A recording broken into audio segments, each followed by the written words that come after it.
If you've ever said, "I'm just not good at this," that sentence is costing you more than you think.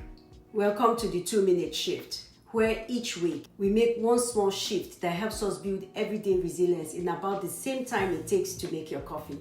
I'm Dr. Ramat. Now let's shift. Here's the thing about a fixed mindset.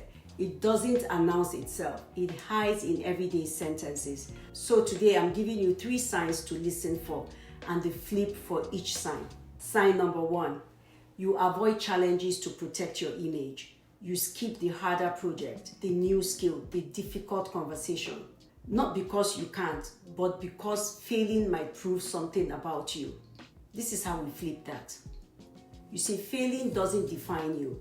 It informs you. Next time you feel that pull to avoid, ask yourself, what would I try if nobody was watching? Sign number 2, other people's success feels like your failure.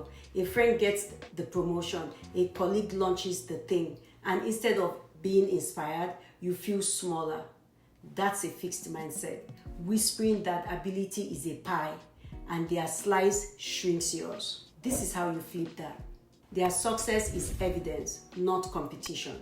If they grew into it, it then means growth is possible, including your growth. Sign number 3, effort feels embarrassing.